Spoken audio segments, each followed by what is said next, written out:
The 5 stages of the apocalypse are like the 5 stages of grief. Grandpa's voice nearly made me jump. I'd been sat facing the window of his room, staring out at the view. It had been a while since he'd last spoken. I'd lost track of time. Now I turned to find him staring at me, watching me through milky blue eyes. What did you say, Grandpa? The end of the world, son. It's close now. I looked at him and forced a smile. This was the most I'd heard him speak in ages.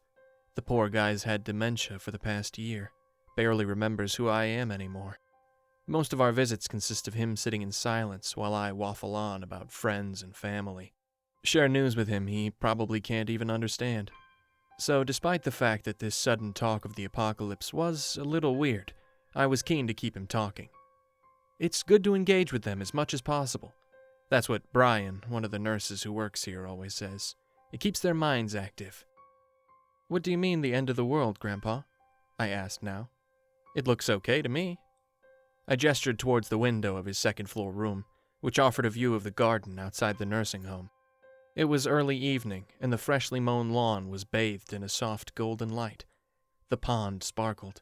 Here and there, a few residents were out walking with family members in the grounds, making the most of visiting hours. I smiled at Grandpa, but he didn't smile back. That's what I meant about the 5 stages, see? He reached up and tapped his nose. Denial's the first. I frowned at Grandpa. This was a new one for him. Sometimes he tells me old stories about his childhood, and during those he can occasionally appear quite lucid. But he normally loses his thread pretty quick, abruptly shifts topic, repeats himself. It had been a while since I'd had something that felt like an actual back-and-forth conversation with him, even if it was one about the world ending. So I decided to humor him. Okay, Grandpa, I said. You got me there. How's the world meant to end then, anyway? Grandpa shook his head at me. His milky eyes flicked around the room, as if to make sure we were alone. When he next spoke, he lowered his voice to a whisper. They get in through your head, see? He said. They've been looking for a way in for years and years. Who's been looking for a way in? You wouldn't know them. They're not interested in your lot. Grandpa raised a trembling hand from the armrest. He extended one gnarled finger and pointed it at his chest. It's old ones they like. People with tired minds, whose defenses are weak, like me. Okay, I'll admit it. By this point I was a little creeped out. It wasn't just what Grandpa was saying, although that was weird enough. It was the way he was saying it, too. There was an intensity in his eyes, an awareness that I hadn't seen in him for a long time.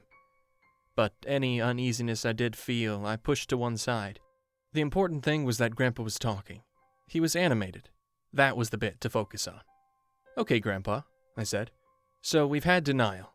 What are the next stages? Anger and bargaining.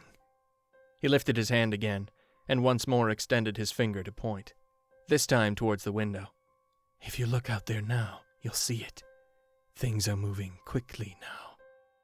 Even though I knew that what Grandpa was saying was nonsense, I found myself turning to the window anyway, looking down on the garden below us. It was an instinctive thing, I guess. When someone points at something, you look. The garden had cleared a little since I last looked out. I could only see 2 people at the moment, edging across the lawn. One was Brian, the nurse who works here. With his bright blue uniform and bulging frame, he's sort of hard to miss. Brian was accompanying an elderly woman for her evening stroll. It looked to me like Mrs. Lancham from the room down the hall. She's more with it than most, and often raises a hand to me in greeting when I walk past her in the corridor. She has a curly gray perm and slightly horsey teeth. A sweet old lady. As I watched, Brian and Mrs. Lancham drew level with the oval-shaped pond in the middle of the lawn. They stopped, turning their backs to the window so they were facing it. The pond is one of the nursing home's better features. I've stopped to look at it a few times myself. It's full of colorful fish, drifting hornwort, and water lilies. A real feast for the eyes. The residents all love it. Mrs. Lancham stared at it for the best part of a minute, her left hand clutching Brian by his chubby right bicep. Then she turned to say something to him. I couldn't hear what she was saying, of course. There was the window between us, and I was way too far away. But I saw her lips move. I saw the yellow-white flash of her teeth. Brian apparently hadn't heard her either. He stooped down so his head was closer to hers, so his ear was roughly level with her mouth. And that was when it happened. That was when I finally realized I was caught in the middle of something I didn't understand. Something I still don't understand. In the hours since it took place, I haven't been able to get the image out of my head. Brian leaned closer to Mrs. Lansham, waiting for her to speak, waiting for her to repeat herself. But for several seconds she did nothing, just stood there staring at the side of his face. Then, just as he was turning his head to see if she was okay, she lunged forwards and bit his neck. From my vantage point on the second floor, I saw everything. One moment Mrs. Lansham was as still as a statue. The next she was latched to the side of Brian like a tick on a dog, her horsey teeth cutting into that fat flesh below his ear. Brian screamed. Even though I was behind the window, I heard him. He yelped like a dying animal. Mrs. Lansham reached her bony arms around his body, fastening herself onto him with a speed I wouldn't have thought possible. As he thrashed his body to try and free himself, I saw her feet leave the ground. But she held on. Even when Brian stumbled backwards and toppled to the ground, she held on. By this point, blood was spilling from his neck in red torrents. It ran from the place Mrs. Lansham had fixed her teeth into him, staining the collar of his blue uniform black. Brian was screaming for help now, his voice high-pitched and terrified, begging for her to let go of him. When she didn't, he started beating at her head and back with both hands. But it was no good. Nothing seemed to work.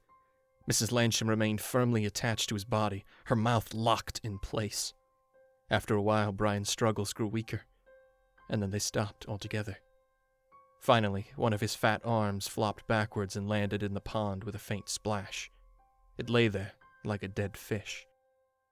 At this point, I became aware of a sound behind me. Low laughter. I'd been staring at the scene in the garden in a state of shock, but the noise snapped me back into action. I turned to find Grandpa staring at me from his chair, chuckling beneath his breath. "The thing people don't realize about the apocalypse," he said, "is it doesn't happen with a big bang. No floods or thunder. It just creeps in, bit by bit." I ignored him and started across the room, heading for the door.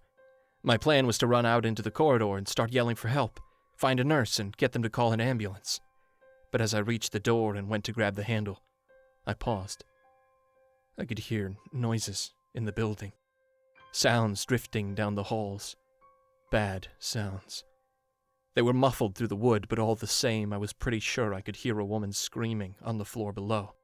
One of several voices crying out for help, crying out in pain. I leaned my head forwards, pressing my ear tight to the wood. Bang! I flinched. Somewhere in the corridor outside the room, a door had crashed open. I heard a man's voice raised in alarm. "Mr. Lovell, I need you to return to your room right away, please. We're asking all residents to—" The man's voice abruptly cut off with a yell. I heard crashes outside in the corridor, followed by a dull thud.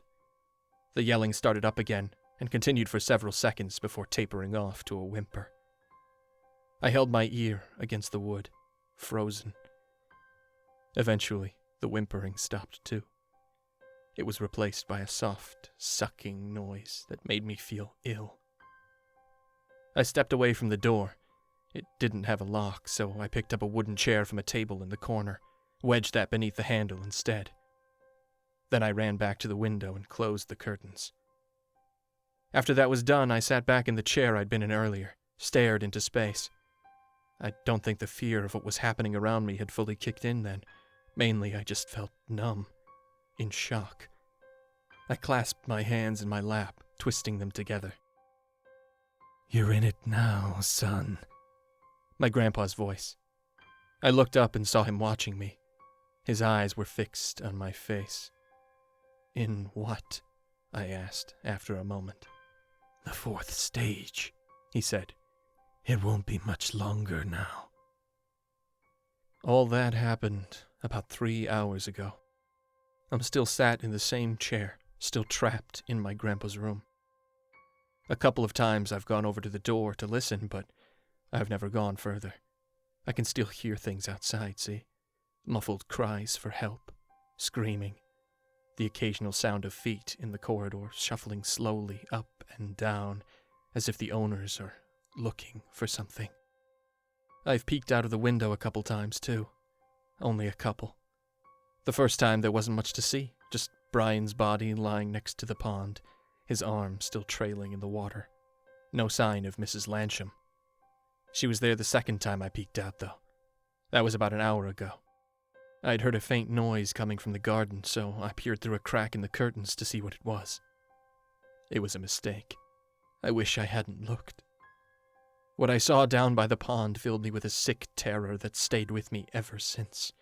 It's left me with an image I don't think I'll ever be able to forget. The noise outside was coming from Brian's body. I knew that as soon as I peeked through the curtains, even though I could hardly see Brian. He was blocked by 5 or 6 elderly residents, including Mrs. Lansham, who were all gathered around him. Some of them were hunched over, while others were on their knees. They were eating him. Their heads shuddered back and forth as they took bites out of his fat, meaty flesh. Brian's uniform was a blood rag. What little was left of it had been stained black.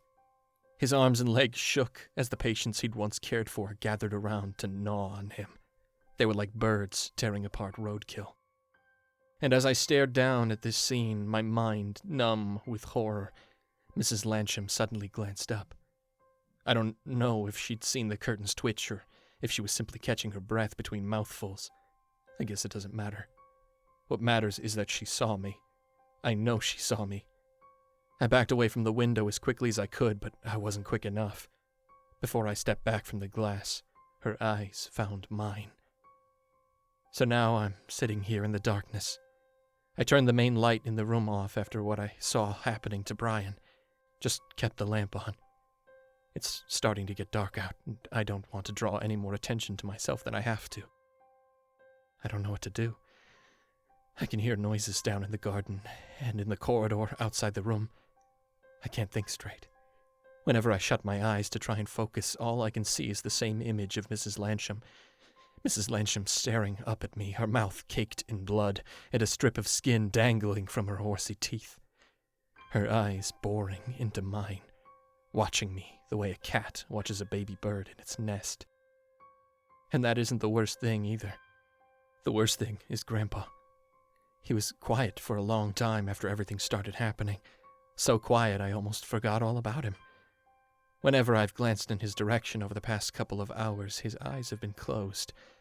But they're not anymore. Oh no, now Grandpa's eyes are open again. Open and staring. Watching me. Following me around the room wherever I go. About half an hour ago, Grandpa started to dribble. The saliva bubbled from the corners of his mouth and made a glistening wet patch on his chin. 10 minutes ago, he started muttering under his breath. I couldn't hear him at first, and I didn't want to get any closer to try and catch what he was saying. But he got louder. He got louder, and now he's repeating the same words again and again, repeating them while he watches me. Only 5 words, but they're enough to make my entire body feel cold. The final stage is acceptance. The final stage is acceptance. The final stage is acceptance.